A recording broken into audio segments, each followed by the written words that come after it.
ओम साई राम। साईं बाबा के सभी भक्तों को साई राम। इस वीडियो के द्वारा मैं साई सच्चरित्र जो किताब है बाबा की, उसमें से आपको एक अध्याय पढ़कर सुनाऊंगी। ये सच्चरित्र सुनने या पढ़ने से भक्तों के सभी दुख, दारिद्र्य, कष्ट समाप्त हो जाते हैं।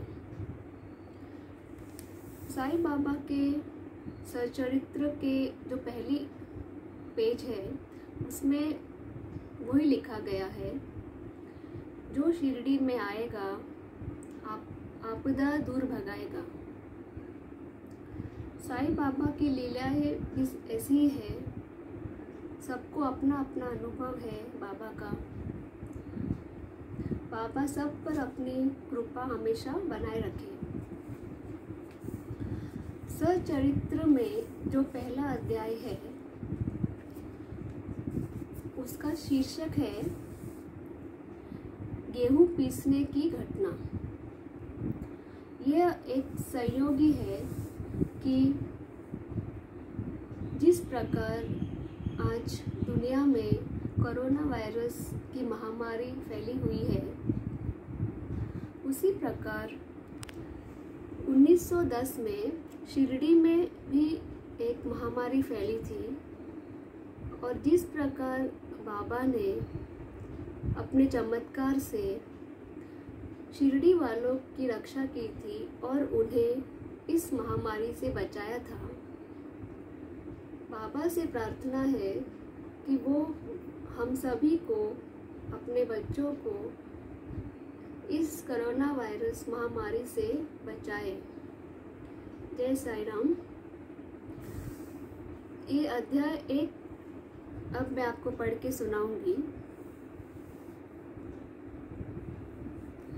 इसमें जो लेखक है उनका नाम है हेमाड पंत।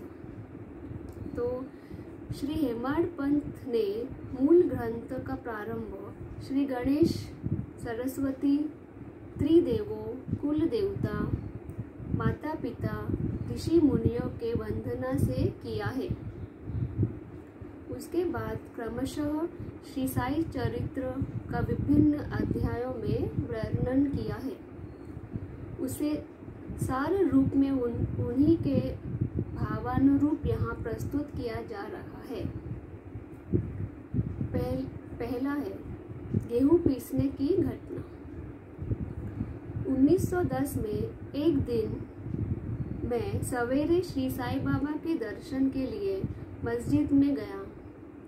वहाँ का विचित्र दृश्य देखकर मेरे आश्चर्य का ठिकाना न रहा कि साईं बाबा मुंह हाथ धोने के बाद चक्की पीसने को तैयारी में जुटे थे। उन्होंने जमीन पर टाट का एक टुकड़ा बिछाया, उस पर हाथ से पीसने वाली चक्की रखी। फिर उन्होंने कुछ गेहूं डालकर पीसना शुरू कर दिया। मैं सोचने लगा कि बाबा चक्की में गेहूं पीस रहे हैं, ऐसा करने से उनका क्या लाभ है? उनके पास तो कोई है भी नहीं और वे अपना निर्वाह भी भिक्षा वृत्ति से ही करते हैं। उस समय वहां उपस्थित अन्य लोगों की भी कुछ ऐसे ही धारणा थी, परंतु उनसे पूछने का साहस भला कौन कर सकता था। बाबा के गेहूं पीसने की खबर शीघ्र ही सारे गांव में आग की तरह फैल गई। उनकी यह अद्भुत लीला देखने के लिए शीघ्र ही नर नारियों का समूह मस्जिद की ओर दौड़ पड़ा।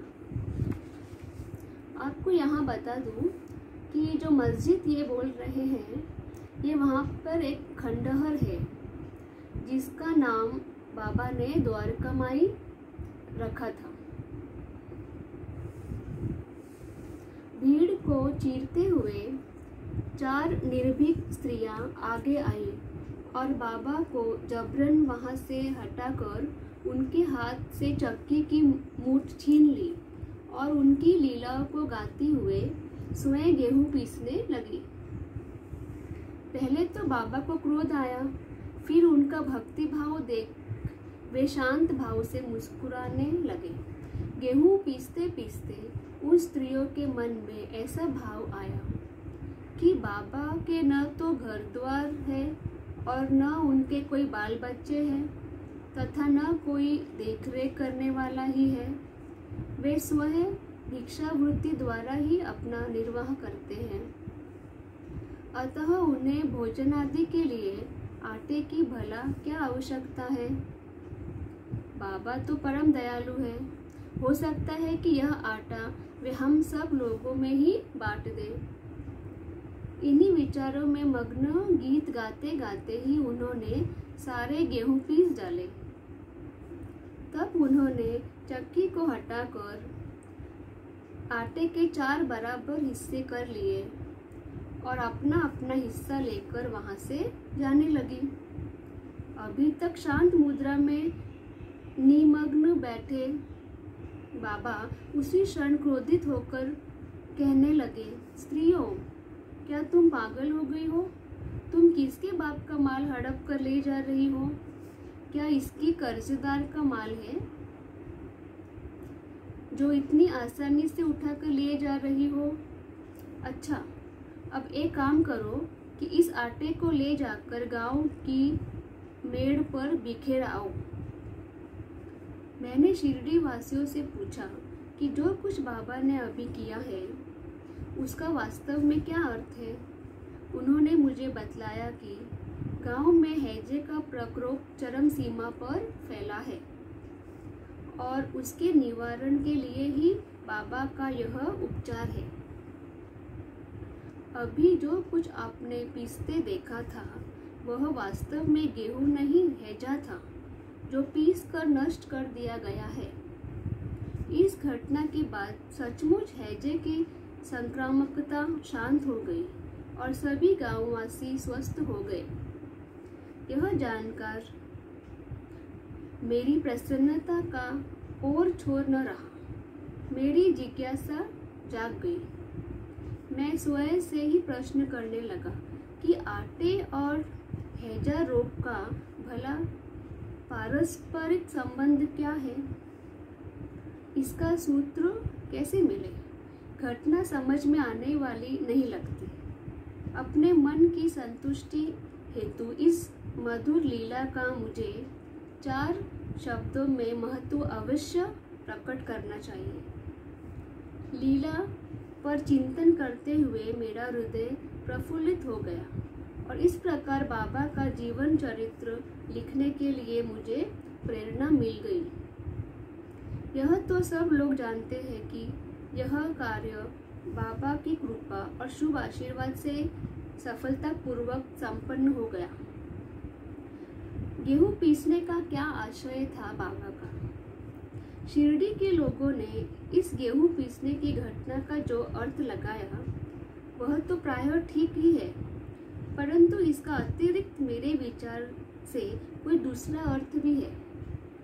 वह यह है कि बाबा शिरडी में 60 वर्षों तक रहे और इस अवधि में उन्होंने गेहूं पीसने का कार्य प्रायः नित्य ही किया। पीसने का आशय गेहूं से नहीं, वरन अपने भक्तों के पापों, दुर्भाग्यों, मानसिक तथा शारीरिक तापों, मतलब उन भक्तों के दुखों को नष्ट करने से था। उनकी चक्की के 2 पाठों में से ऊपर का पाठ भक्ति तथा नीचे का पाठ कर्म था। चक्की की मूठ जिसे पकड़कर वे पीसते थे वह था ज्ञान। बाबा का ऐसा दृढ़ विश्वास था कि जब तक मनुष्य के मन में प्रवृत्तियां, आसक्ति, घृणा तथा अहम भाव नष्ट नहीं हो जाते, जिनका नष्ट होना बड़ा मुश्किल है, तब तक ज्ञान तथा आत्मा की अनुभूति होना असंभव है। यह घटना निर्गुण संत कबीरदास जी की ऐसी ही एक घटना की याद दिलाती है। कबीरदास जी एक स्त्री को अनाज पीसते देखकर अपने गुरु से कहने लगे कि मैं इसलिए रुदन कर रहा हूँ कि जैसे अनाज चक्की में पीस जाता है, उसी प्रकार मैं भी संसार सागर रूपी चक्की में पीसे जाने को पीड़ा अनुभव कर रहा हूँ। उनके गुरु ने उत्तर दिया कि घबराओ नहीं, चक्की के केंद्र में जो ज्ञान रूपी दंड है उसी को मजबूती से पकड़े रहो। जिस प्रकार तुम मुझे करते देख रहे हो उससे दूर मत जाओ, बस केंद्र की ओर ही बढ़ते जाओ और तब यह निश्चित है कि तुम इस संसार सागर रूपी चक्की से निश्चय ही बच सकोगे। यह बाबा का पहला अध्याय है।